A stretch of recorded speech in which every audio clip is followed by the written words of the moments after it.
Welcome to Outlier Method's Sleep Immersion short stories. This is neuroscience-based storytelling to help you stop overthinking and rest your mind. We hope you enjoy.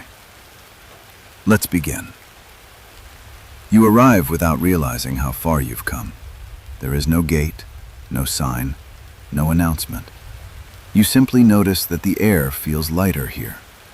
The place looks ordinary at first, a wide open clearing, soft ground beneath your feet, and people moving slowly, peacefully, as if time has loosened its grip.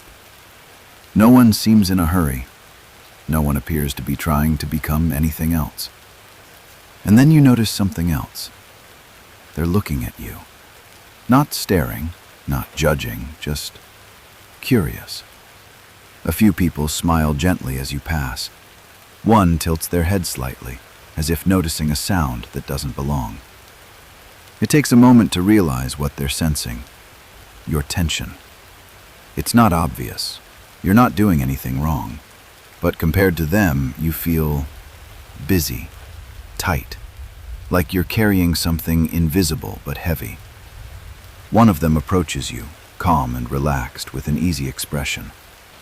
"You look tired," they say kindly. Before you can answer, another adds with a soft laugh, "You look like you're waiting for something." You try to explain. You tell them about your day, your thoughts, the things you're responsible for, the way your mind keeps moving, even when your body wants to stop. They listen, really listen, and then they smile again. "Oh," one says gently, "nothing is expected here." You pause. They say it again, like it's the most obvious thing in the world. "Nothing," they repeat, "is expected." You almost laugh, not because it's funny, but because it sounds impossible. They seem to notice your disbelief. Another voice joins in, amused but kind. "We see this a lot. People arrive still holding everything." You ask what you're supposed to do here. They look at one another, then back at you. "Free yourself," one says simply. Another laughs softly. "You already are." They gesture toward the far side of the clearing. "Go to the tree," they say together, like it's a shared understanding. You follow their gaze. At first, you don't see it. Then, slowly, beyond the gentle rise of the land, it comes into view. A tree unlike any you've seen before, wide and grounded, old but alive. Its branches stretch outward like an open invitation rather than a shelter. As you begin walking toward it, something shifts. Your steps feel easier. Your chest loosens. Your breath deepens without effort. You realize no one is following you. They don't need to. They know where you're going. The closer you get to the tree, the quieter your thoughts become. Not because they stop, but because they feel less important, like background noise you don't need to respond to. And then you see him, sitting beneath the tree. Broad shoulders, relaxed posture, a presence that feels both light and unshakable. He looks amused, like someone who has seen this moment countless times and still enjoys it. He looks up as you approach, eyes warm, smile effortless. "You made it," he says. And for the first time in a long while, you don't feel like you need to explain yourself. He pats the ground beside him. "Sit," he says, not as a command, but as a suggestion that feels obvious. You sit beneath the tree. The ground is cool and steady. The air moves gently around you, like it knows how to be here. For a moment, neither of you speak. Then he chuckles softly. "They always arrive like this," he says, smiling, "full of effort." You ask him what this place is. He shrugs lightly. "A place where nothing is required." You feel that sentence settle in your body before your mind touches it. He looks at you kindly. "You think too much," he says, not as criticism, but as observation. You think because you believe your thoughts are real. He pauses, watching you closely. They feel real, he continues, because you chase them. He reaches down and picks up a leaf, holds it between his fingers. This, he says, is real.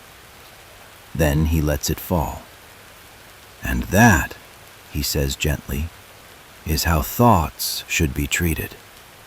You feel something shift. But if I don't think, you begin, won't things fall apart? He laughs, a deep, warm laugh. Look around, he says. You notice the people in the clearing again, calm, whole, alive.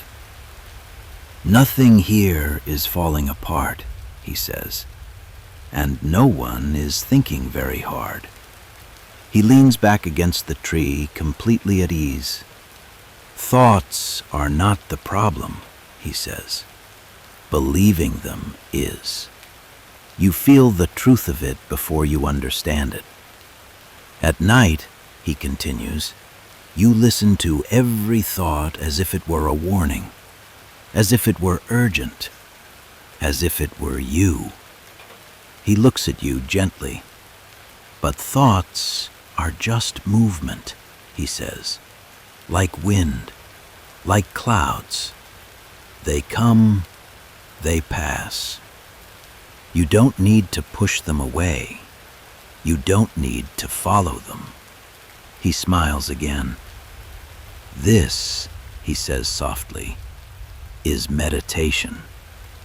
Not sitting, not breathing, not trying. Just letting things be what they are. A breeze moves through the leaves above you. For a moment, a thought appears, something from earlier, unfinished. And then it drifts, just like that. He nods as if he noticed. Yes, he says, like that. He looks out across the clearing, voice calm and steady. You suffer because you think there is something to fix, he says. Something to become. Something to complete. But everything you are looking for, he says, tapping the ground lightly, is already here. You feel heavy in the best way, supported, safe. You don't need better thoughts, he continues. You need fewer reasons to listen to them. The tree above you feels endless, rooted, patient. When you stop taking thoughts seriously, he says, the mind rests. And when the mind rests, he adds quietly, the body heals. The clearing grows softer, the people fade from view, the world narrows to this moment beneath the tree. He closes his eyes. You are free, he says. You always were. And suddenly, there is nothing left to hold. Thoughts still pass, but they no longer ask for your attention. The night deepens. The tree remains. And you rest.